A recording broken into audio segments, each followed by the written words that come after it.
Doc, tell me about your interest in becoming a veterinarian. So I wanted to be a veterinarian since as long as I could remember. I didn't think it was going to be a goal that I would be able to attain. You know, it's very competitive.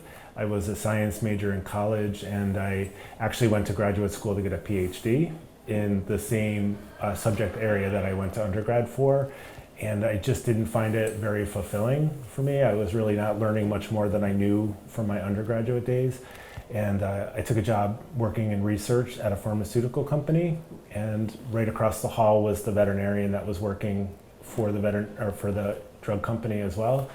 And we talked, and he's like, "You should definitely apply." And so it just started the whole process again, and I applied, and I was very, very, very lucky and surprised that I got in on my first try. You knew you wanted to do something with animals and help families with their pets. I did, and actually my research in my PhD program, I was working on animals, and I was like, I don't think I can continue this for 4 or 5 years, sacrificing animals for research. Although obviously the research is needed and valid, Right. It just was not something that I felt comfortable doing for a period of time. So I went in the opposite direction. One extreme to the other. Right. Tell us about where you went to college, where you grew up. So I grew up right in Albany, and I went to college at the Philadelphia College of Pharmacy and Science, and I got my undergraduate degree in toxicology.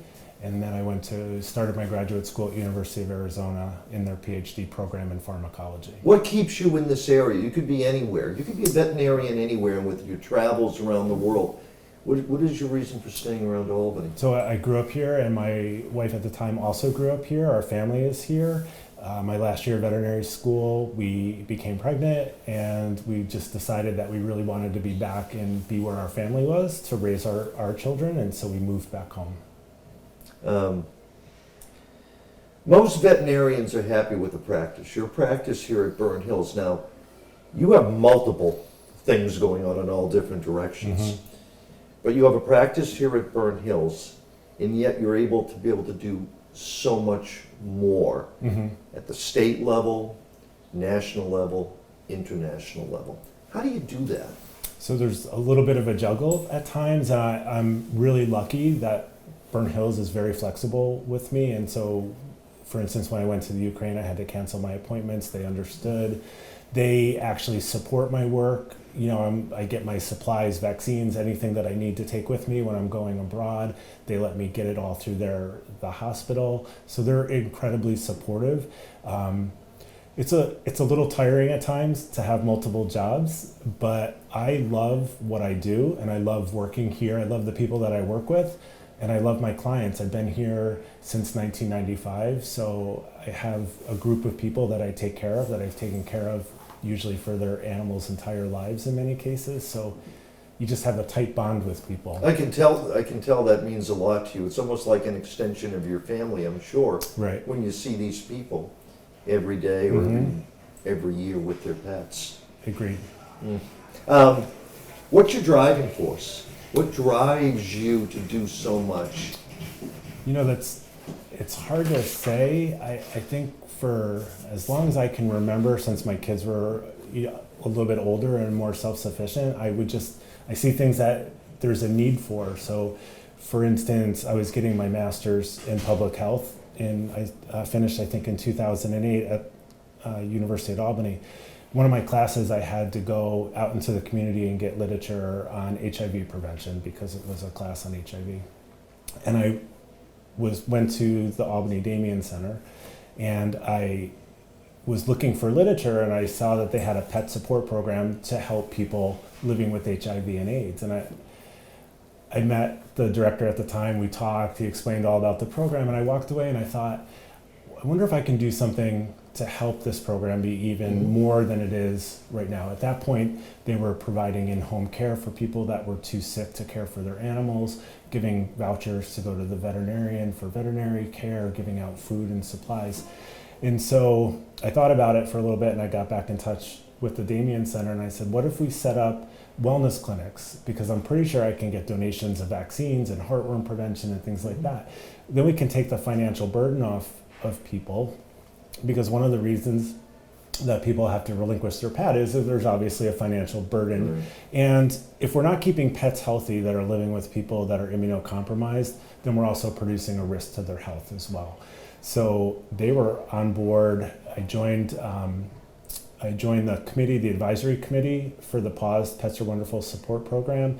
And we worked together and we formulated this wellness clinics, and I roped in some of my friends that were veterinarians or veterinary technicians, and we started doing it. And I have to tell you that it's probably been one of the most fulfilling things that I've done in my professional life, because you could see how important an animal is. If you're isolated from your family or your friends because you've been given a diagnosis and all you have is an animal, and then I'm able in some small way to help that relationship, that was just like a tremendous feeling of I'm really using my education to the best that I can do. I can see the passion when I was going to talk to you about that a little bit later, but I can see your passion for helping the Damien Center and making life better for people, for both their pets. People and pets. Right, and you know what we found was that when people had pets and the pets were being well cared for, the individuals were more compliant with their medication schedules as well, and they were staying healthier. So it was just sort of a win-win all the way around. And the people at the Damien Center are also phenomenal people and very passionate and committed to helping people. You know, people that other people may not look upon favorably, unfortunately, because of stigma around a diagnosis. Well, it gives them a reason to get well, to stay well. Tell me what the National Animal and Sheltering Coalition is. I know you're secretary. Yes. What does that organization do? So after Hurricane Katrina, there are multiple organizations in the United States that respond to disasters, but the effort during Hurricane Katrina was largely unorganized, and people were not communicating, and it led to rescues not being successful because animals were going where people didn't know where they were going, so they couldn't reunite with them, etc. So many of the major players in the country came together and said, we need to work together. We all have our own goals and our own missions, but we can work together and coordinate our efforts. And so that's where the National Animal Rescue and Sheltering Coalition came into play. So there's many members. It includes the Red Cross, ASPCA, International Fund for Animal Welfare, PetSmart Charities, so many more that I can't get. So anytime there's some kind of disaster, could be wildfires, could be a flood, could be a bad hurricane, you guys all work as a team. Yep.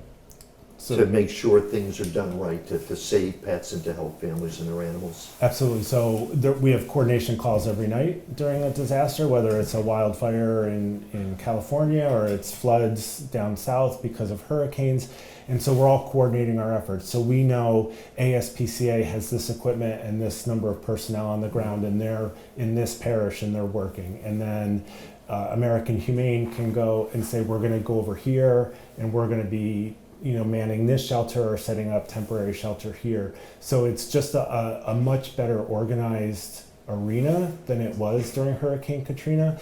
And one of the positive outcomes of this group coming together is that they're recognized at the national level by the federal government now. And so what they're doing to meet the needs of animals during disasters is recognized. And so FEMA understands the importance of it because these groups are championing.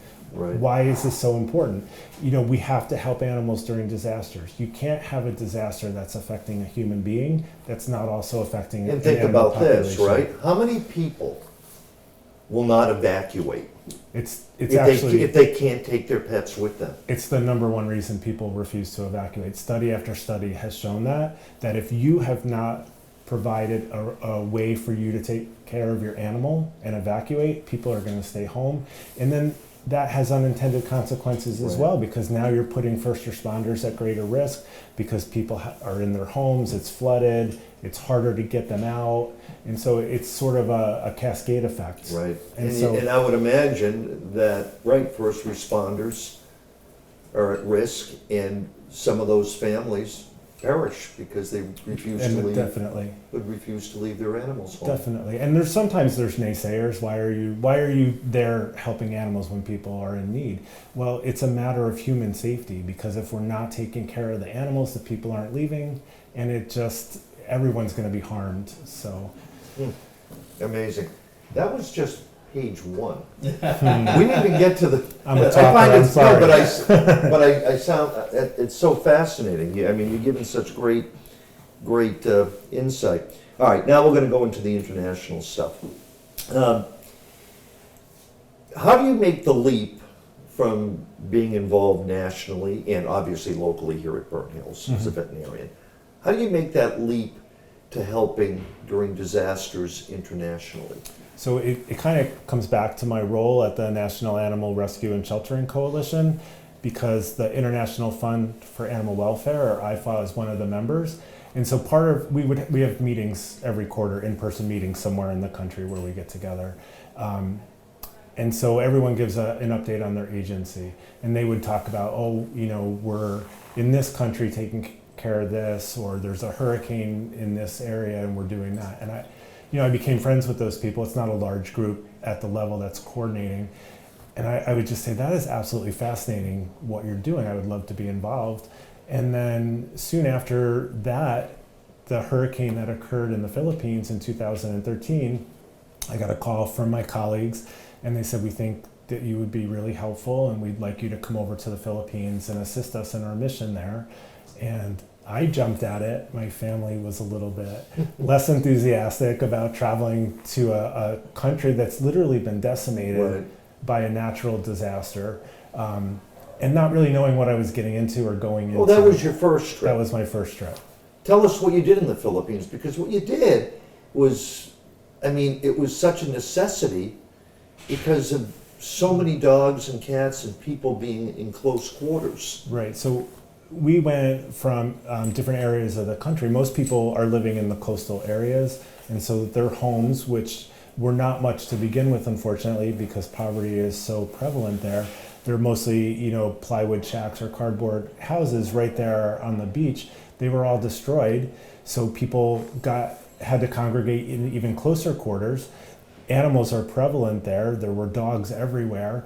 They're not vaccinated. Rabies is an endemic disease in the country. Now we've compressed animals and people together, and we've heightened the risk of rabies transmission through dog bites.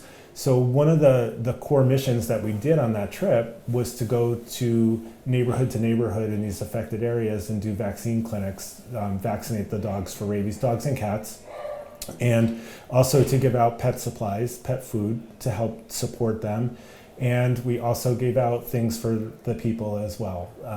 And that really brings a smile to my face, because just the kids would line up when our van pulled up, and they're living in these horrendous situations, and just to get a coloring book and crayons put such a smile on their face, and it made them so happy. You can't help but feel good. Well, I can see you smiling. So obviously, to hit you at home of how important it is for those simple things that we don't think as much, but they think it's like the best thing ever. And to go back to that time, there was no power in the country. There was no electricity. There was no running water. There was no food. There's no refrigeration, so there's no way to keep food fresh. And when I was reviewing the pictures that I was giving to you guys, I can remember every single encounter I had, still to this day, and it's been almost 10 years. And one of the things that strikes me so much is that these people have nothing. And they're still, you can't leave until I give you a bowl of rice or a cooked egg.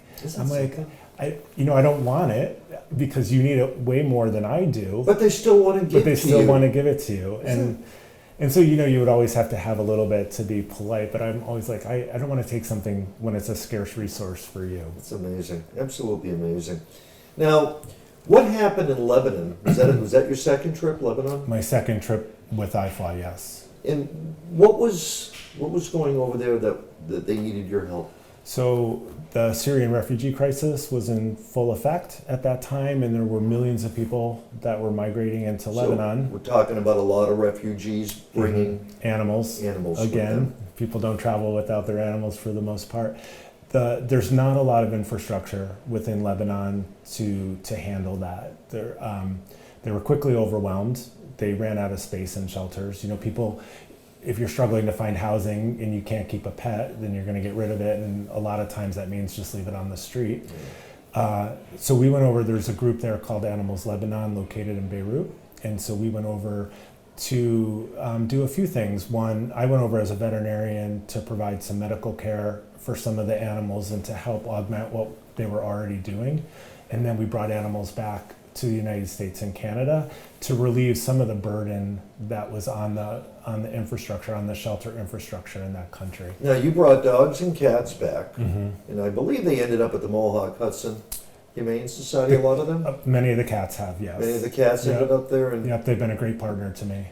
It's got to bring your work at another level. Not only you're helping this country out that's overwhelmed, but then you get to bring some back with you. And then they get adopted and bring a family happiness that they might not have otherwise known without adopting that pet. It almost goes full circle. It does, and sometimes people will question, why are you bringing animals back to the United States? We have an overpopulation here, right? Right. I never bring an animal back unless there's a space for it to go to ahead of time. And it's a win-win situation all the way around if you take a step back and look at it, because for the group in Lebanon, for their shelter's full, they're at capacity, right? They're fundraising to continue their operation. When they see that 25 cats are leaving Beirut for a new home in the United States where they're going to be appropriately cared for and loved, that's like a huge deal for everyone involved. It's a huge deal for the volunteers of that organization. It must be so the sponsors. uplifting to It them. is. They see, wow, this is a big deal. This is important. And on the day that we leave, it's always frenzied activity. You know, we're assembling carriers for 25 cats and arranging transportation to the airport, and someone has to always go to the airport, make sure they didn't switch out the aircraft, which would prohibit live animals. And it's just wonderful to see all these people working together, and everyone is so happy that these animals are getting a home. It's great. And that is amazing. And they want to know what happens to them after they come here. So I often have to go back to Mohawk Hudson and take pictures of them in the shelter to show them that they're being appropriately cared for here. And then they get adopted. And they're getting adopted. And the rest is, have you ever had one that was adopted come to your practice? That would be kind of cool. So, yeah, I have my own dog, came from Lebanon, Oh my Habib. goodness. I was going to ask you that, what you had for pets. So he came in one of our rescue transports, and I wasn't meant to keep him. He has deformed limbs, and he was really weak, and the other dogs would knock him over, and I thought, I can't ask someone else to take on this burden, and my two dogs at the time were fine with him, so I said, you have a home, and you can stay here. So can I ask you a question? Well, you were foster failure then? Yeah, but like I was a failure in 24 hours. So I don't know if that counts. You knew it was going to be a match, right? And one of the other dogs I brought back, unfortunately, was shot in its face, right through its right eye. And one of my friends adopted that dog. And unfortunately, animal abuse is quite prevalent in the country.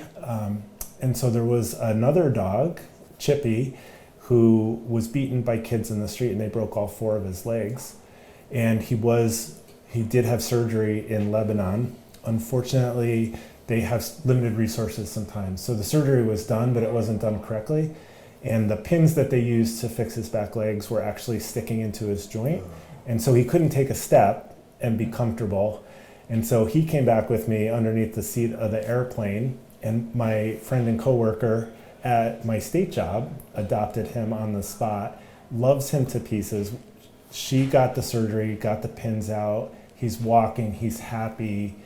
So that's the stuff that make you realize that you're making a difference. Absolutely, and these dogs now have great homes and a great life. Mm-hmm. Let's talk about your latest trip. Mm-hmm. And again, we see it on TV and social media of what's happening in Ukraine, the millions of people leaving. Mm-hmm. You decided, again, the rescue effort to go to Poland, Mm-hmm. where the vast majority of refugees from Ukraine and the war were heading with their pets, right? Correct. Tell me what your first impression was when you got there. It must have been, now, and when did you go? How long were you there? I was there for about 2 weeks, so I left on March 29th and I came back on the 10th or 12th of April. I can't imagine when they're talking about hundreds of thousands of people every day coming over the border just with nothing. What was it like just to see this, to see what Right. was going on? So to be honest, I had no expectations because I had very limited contact with the organizers at IFA. I basically they said, here's your plane ticket. And I said, well, how do I get from Krakow to the border? And I was and I was seeing I had to take 2 buses and a train. And finally I figured out I could just take 1 train. So it took 4 hours to get from Krakow to the town. And then someone from IFA picked me up and she said, I have bad news and good news. The good news is that you arrived safely. The bad news is that you're going to work tonight and you're going to work overnight shifts and we're going to sleep in the tent. And I was like, okay, I'm That's why you were there, right? I'm ready, right? And it's freezing cold. And so I didn't know what was going on at the border, but the way it was set up, the border crossing was right there. So How close were you actually to the border, right? like 100 feet. What town was it in Poland? The actual- Przemysl. And I forget my pronunciation because it's pronounced differently by different Right. languages, but it was Przemysl. So it was the Medica boarding crossing is where we were at. So I got there and Jen, my colleague from IFA, said, this is the way it is. It's going to look at times like almost like a circus. There's a lot going on. And so it's about a quarter mile from the border processing area to where evacuees get onto buses to go to the next leg of their journey. And it's that whole quarter mile is lined with humanitarian groups from all over the world. So, people from Israel, people from Egypt, people from France. And so we had a tent set up and about 25 or 30% of the people that were evacuating were doing so with animals. And a lot of people left rather precipitously, of course, and they didn't have the proper supplies or the proper carriers for their animals. So we would kind of get them to come into our tent for IFA. So you had a tent for just animal care? Just for animal care. And how many veterinarians were there? And I'm sure you had assistants and helpers there too. Yeah, so when I first started, it was me and one other veterinarian, and then after a few days, a third veterinarian came. So we went from 12 to 14-hour shifts to more like 8 to 10-hour shifts. And since I started at night, I just kept the overnight shift for the entire time. But you were on the front lines with, I'm sure, hundreds of pets coming in hopefully most of them were in good shape. I'm sure some needed some medical help. What was it like to see people that lost everything? They lost family members, they lost their home. All they had with them is what they could carry.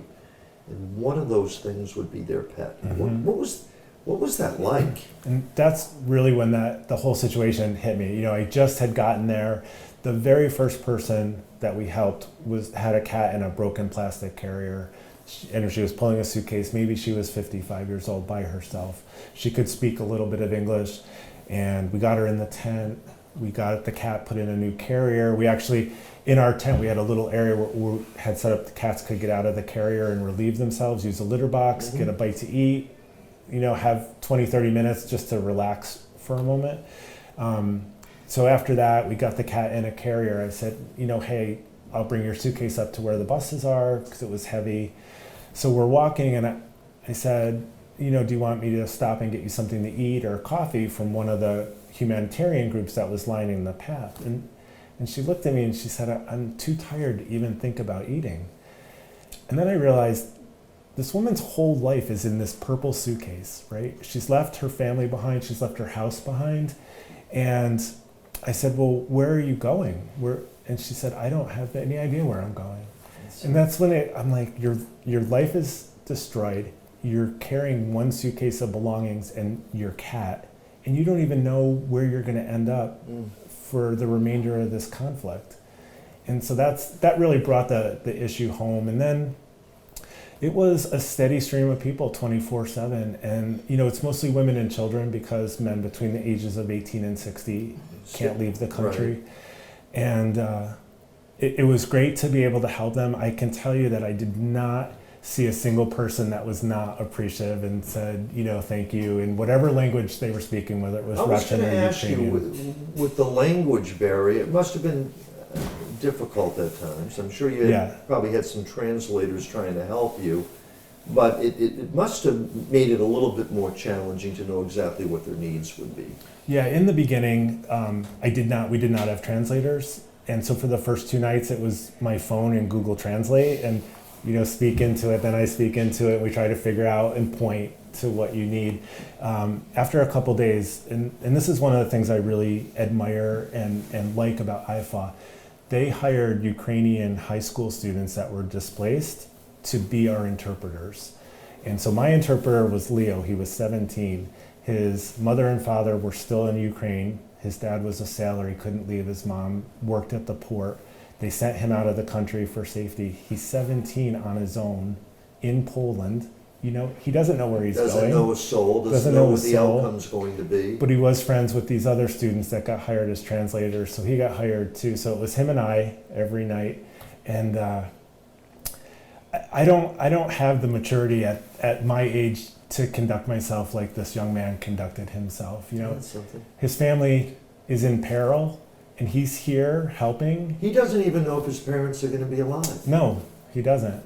And not only did he help me, but he put himself outside our tent, our entire shift, just answering questions for people that came across the border, because a lot of volunteers are from all over the world. Everyone's speaking a different language. Right. It's like the land of Babel. And he was there just to help everybody in any way that he could, whether it was with an animal or tell him where to go to get food, or this is the tent you go to get diapers and formula. So it was amazing. And all of our translators were the same.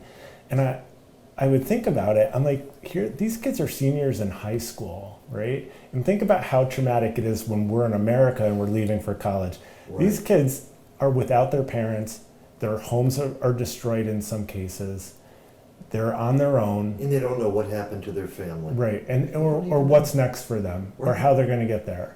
And there they are, working, professional, kind. That was one of the highlights for me. And I still talk to my translator, Leo, every day, every other day. We're still in touch, yeah. You become a friend now. Yeah, Maybe someday he'll come here and I have visit extended you. the offer to him. How did the families get their pets out of the war zone? Everything we saw on TV, it was just, okay, you had some shuttles, you had some buses, and then you would just see lines and lines of people, like you said, dragging whatever they had, and you would see them, a dog on a leash, walking miles and miles. Is that literally how they did it? It was literally how they did it. Some people did arrive on a bus, but many people had been traveling for days just on foot. They were exhausted. The animals were absolutely exhausted. And, a lot of them left with anything that they could put their animal in. And I saw all kinds of things. A young man had a bird in his coat for days. He had been traveling with a bird stuck inside his coat. There was a mouse in a takeout food container. There were turtles, there were snails. I think some of the sadder ones, there was a cat where someone had taken a plastic storage box and duct taped it shut with the cat inside and just poked holes in it. And it was so tight that the cat couldn't lift its head up at all, and it was urine soaked, and it was incredibly stressed. And so to be able to just get the cat out, put it over here, let it rest, let it eat. It was amazing. And give them a new carrier. And then just the smiles on people's faces. It was amazing. And we gave them food, we triaged them for medical care, we gave them leashes, we gave them harnesses, portable bowls, whatever they needed to continue on. And that meant the world to them. I mean, they just left everything. And their pet, for some of them, is their whole life. That's what they wanted. That's what they felt so important to bring with them. They're no different than us with our pets. They're part of the family.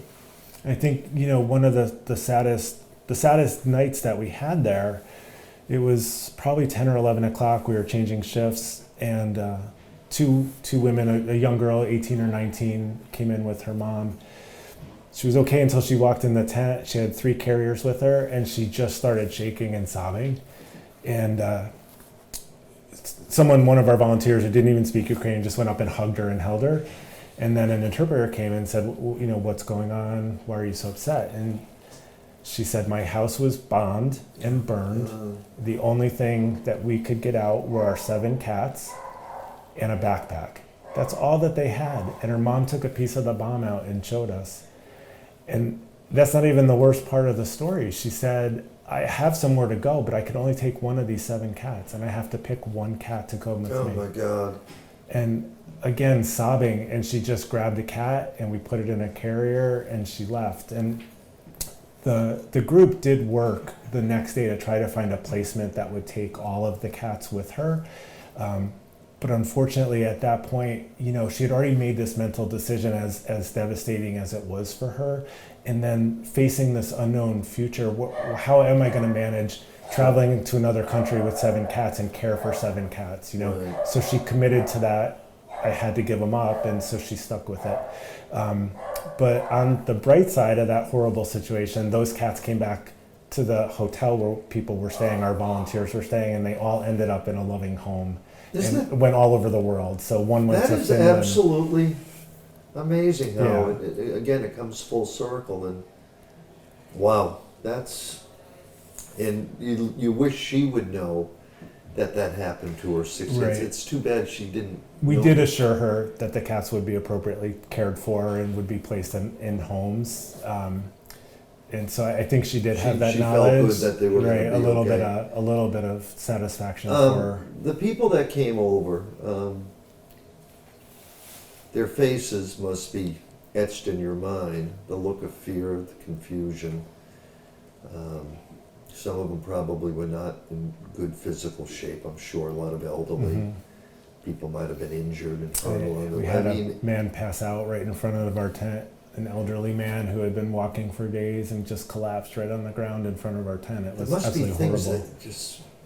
Things that you saw that you just probably never seen before in your life, and you hope you never do again. That will always stick with you. For sure. I think just the realization of what these people were going through was really what sticks with me, and I can't get it out of my mind. Even now, when I read the news every day about where there's a new bombing or missile strike, and I know what that means, and there's going to be more people that are leaving. Our group, IFAW, did not cross over the border and go into the Ukraine, but they did support the other organizations that were there doing that. And so we had a man from Germany who was associated with our tent, and he would go over to Kiev every couple of days, despite the fact that he very well is not going to make it back. And I asked him, I said, Jan, like, are you not afraid to do it? Because that's when they were on the outskirts attacking Kiev, and people were dying all over the place around there. And he's also a paramedic, so he had a truck that looked like an ambulance, and he just would say, I hope they're going to respect that I'm in a medical vehicle and not do anything. But there were so many animals that were also left behind. Not everybody was able to take their animals. And he explained, it's devastating to see because there's animals in apartment buildings, but no one can rescue them because there's still live mortar rounds in the apartment building. So that there's animals in need, but you can't do anything. But there's also people in need, which is just even more horrendous. Elderly people were not able to travel like other people were able to travel. Do you plan on going back there again if needed? So I did volunteer to go back. However, they're transitioning, IFAW is transitioning, and again, this is a great thing. They've worked with the Polish authorities to be able to take displaced Ukrainian veterinarians and give them a job. And so they're taking over. Isn't that wonderful? Our, what we were manning. So this way, the services are still being provided, but they're also providing a living for these people that are not able to make a living in other ways. But you guys, IFAW started that. I mean, you guys started that, so this can continue with the Ukrainian veterinarians. And IFAW will continue to support them financially. So they were giving grants to the Polish authorities that were taking care of animals that had greater medical needs that we couldn't handle at the tent. They were getting food and supplies and getting it pushed back into the Ukraine to help people. It was amazing because we would get sometimes a day ahead of time saying, we have a 100-pound dog coming through, it's going to need a crate, or we have a pregnant dog coming through that's about to give birth. So the group in the tent could prepare, go out, get an appropriate size crate for that dog so they could travel, get whatever is needed for the pregnant dog, a quiet place for her to hang out and be able to deliver her puppies. So a lot of communication back and forth from the people that did go over. Now, a lot of people have asked me about different rescue organizations and ways. We know so many great humanitarian groups are there, but there are so many pet lovers that feel like, who should we help? Who could use our help the most? Tell us about IFAW. That's the one that you've worked with. You know them the best. That's an organization that can use as much support as anyone can give because they're right there right now. Right. And that's what I tell people. I would support that organization because I saw their work and I know what they're doing, and I know that they're using donations rationally and wisely. And their philosophy is cash is what's best because they take the money that people donate, they buy all the supplies locally. So all the pet food, all the crates, all the leashes, everything was bought locally in the community in Poland. And so that way you're still keeping the local economy going, you're keeping money in the country. People want to send stuff and I admire that, but when you're on the ground and you're getting truckloads of stuff that you didn't ask for and you don't necessarily know what to do with, it makes it, that can be a disaster in itself, right? Because you have to manage cash. that. You can target. Okay, today we need to get harnesses or leashes for medium dogs or small dogs or cat carriers, which a lot of people didn't have when they crossed the border. Tell us what IFAW stands for.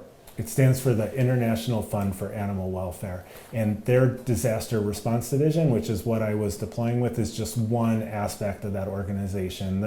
Their effects are wide-ranging, and I would encourage people to go to their website, ifaw.org, and find out more about the organization if you're thinking about donating. But the work that they do is profound, and it's not just for disaster response. I did go to the website, and it's amazing what they have on there right now about what's going on in Ukraine, and they make it so easy for people to donate. And we'll include this as part of the story, so people can donate. We'll be all over our social media on the TV as well. I know you don't like recognition. It's like pulling teeth. Right. So I'm glad we've been able to meet. 2018, I remember this. You were given the American Humane Hero Award for veterinarians. You were recognized for your work in 2018 on a national level. And again, I know you don't like the accolades, but there must be some feeling of reward that people are recognizing what you're doing. Because what you're doing, most veterinarians don't do. I mean, it's hard enough running a practice, hard enough being a veterinarian at a practice, but you're all over the place. It must have been very gratifying to be recognized. It was humbling as well as gratifying. It was there were other people up for that award. I ultimately was selected for it, but every single person that was selected was doing something fantastic and amazing with the profession. And so, a little bit embarrassed to receive the award because I thought everybody deserved the award. Really. Right, you would give it, everybody should get one. Everyone should have got that. But it was probably the most important thing that's happened to me in my professional career. And although I don't like the attention, I am very, very proud that I received that award and I was recognized. You should be, because you just go above and beyond the call of duty as a veterinarian and then some. Thank you. I know we mentioned this earlier. What do you have for pets?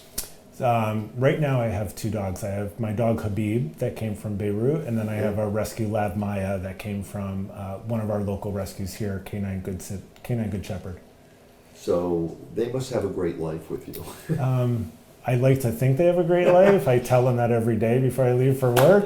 I hope they appreciate the life that they have. Have they taught you some tricks? They're probably teaching you. I always say, pets have a way of training us before we train them. You know, my dog Habib has been a bit of a challenge. I don't like dogs that are aggressive or have issues with other dogs, and he has all of those. So he has unfortunately nipped workers in my house and things, but I think we've gotten him to a point where he directs his aggression to toys and not to people anymore. If he did, But he had such a tough. he had a really tough life. He did, and he lives for food. And unfortunately, he's become obese despite my best efforts. So it's a little bit embarrassing. I did include a picture. It was back in his skinny days, so I won't show you what he But looks he's like fat now. and happy now. He's fat and happy now. There's nothing wrong with that. If you weren't doing all this stuff, what are your passions for, like a hobby? Is there anything you do?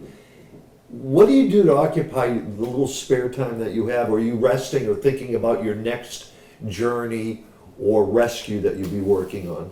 I think, you know, to answer that, spending time with my friends and family is one of the most important things in my life. And I love to travel. I love to go all over the world and to see different parts of the world, to experience different cultures, to meet different people from other areas of the world. That is my passion.